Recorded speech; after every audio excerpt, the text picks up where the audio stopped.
UTL solar, solar लावणार आणि सबसिडीही मिळवून देणार। दोन्ही राष्ट्रवादी एकत्र येण्याची गरज, मूठ घट्ट राहिली पाहिजे, रोहित पवारांच्या आई सुनंदा पवार यांचं मोठं वक्तव्य। सर्वांनी अजितदादांचं नेतृत्व मान्य करावं आणि राष्ट्रवादी म्हणून एकत्र यावं, अमोल मिटकरींचं आवाहन। तर अजितदादा आणि शरद पवार एकत्र आल्यास आनंदच, अंकुश काकडेंची प्रतिक्रिया। राष्ट्रवादीने एकत्र यावं ही दोन्ही गटातील पदाधिकाऱ्यांची भावना, मात्र आमची राजकीय भूमिका वेगळी, त्यावर वरिष्ठ निर्णय घेतील, सूरज चव्हाणांची प्रतिक्रिया। एक है तो सेफ हैचा नारा, पण बांगलादेश आणि मुंबईतही मंदिरं सुरक्षित नाहीत। फडणवीसांचं हिंदुत्व काय करतंय? दादरच्या मंदिराला आलेल्या नोटीसवरून उद्धव ठाकरेंचा सवाल। पाडग्यांनी हिंदुत्वावर बोलू नये, उद्धव ठाकरेंनी भाजपवर केलेल्या टीकेला प्रसाद लाड यांचं प्रत्युत्तर। मला पदमुक्त करा, नाना पटोलेंची मल्लिकार्जुन खरगेंकडे मागणी। नाना पटोलेंची प्रदेशाध्यक्षपद सोडण्याची तयारी, सूत्रांची माहिती। शरद पवारांकडील 5 खासदार फोडा तरच केंद्रात मंत्रीपद, अजित पवारांसह प्रफुल्ल पटेलांना भाजपची ऑफर, संजय राऊतांचा दावा।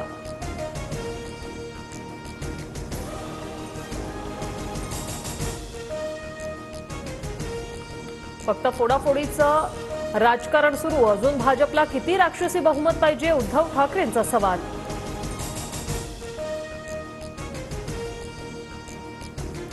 अजित पवार गटाकडून कुठल्याच खासदाराला ऑफर नाही, पवार जो निर्णय घेतील त्याला 8 खासदारांची एकवाक्यता असेल, शरद पवार गटाचे खासदार अमर काळेंची प्रतिक्रिया।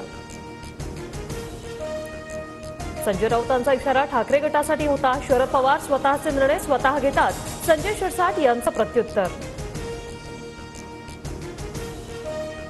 दिल्लीत बैठकांचा जोर वाढला, कुछ तो गडबड है असं वाटतं, राऊतांच्या वक्तव्यानंतर विजय वडेट्टीवारांकडूनही शंका व्यक्त। मंत्रिमंडळाच्या शपथविधी उद्या होणार हे जवळपास निश्चित, भाजपला आता दिल्लीतील यादीची प्रतीक्षा, दिल्लीतून मंत्रिपदाच्या नावांची यादी आल्यावर घोषणा होणार। मुंबई महानगरपालिका स्वबळावर लढण्याचे संजय राऊतांचे संकेत, स्वतंत्र लढायचंय, त्यांनी स्वतंत्र लढून कार्यकर्त्यांना बळ दिलं पाहिजे, संजय राऊतांचं वक्तव्य। संजय राऊतांच्या देहबोलीतून नैराश्य दिसतं, राऊतांनी भूमिका स्पष्ट करावी, विजय वडेट्टीवारांची मागणी। राज्यातील महापालिकांच्या निवडणुका एप्रिल नंतर लागण्याची शक्यता, 22 जानेवारीला सुप्रीम कोर्टातील सुनावणीवर भवितव्य, राज्यात लोकप्रतिनिधींच्या 34,000 जागा रिक्त। पैशाच्या जीवावर हिमाचल प्रदेश महाराष्ट्र सरकार पाडलं, पुढच्या निवडणुका बॅलेटवर घ्या, लोकसभेत प्रियंका गांधींची मागणी। परभणी शहरात जनजीवन हळूहळू पूर्वपदावर, परभणीतील घटनेच्या निषेधार्थ आज धाराशिवमधील कळंब आणि नाशिकच्या नांदगावमध्ये बंद।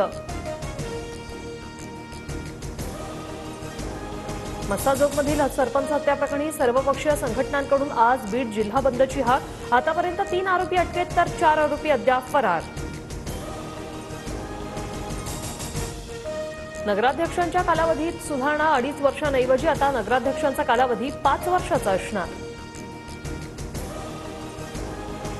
अमरावतीच्या छायानगरमध्ये एनआयएची छापेमारी, काल ताब्यात घेऊन सोडलेल्या युवकाची आज पुन्हा चौकशी, संबंधित तरुण पाकिस्तानमधील संघटनेच्या संपर्कात असल्याचा संशय। लवकरच नाशिक जिल्ह्यातील ग्रामपंचायतीच्या निवडणुका, 193 ग्रामपंचायतींसाठी सरपंच आरक्षणावर शिक्कामोर्तब। मुंबईतील हवेची गुणवत्ता पुन्हा ढासळली, कुलाबा आणि कांदिवलीत हवेची गुणवत्ता वाईट, तर इतर भागातील हवा मध्यम श्रेणीत।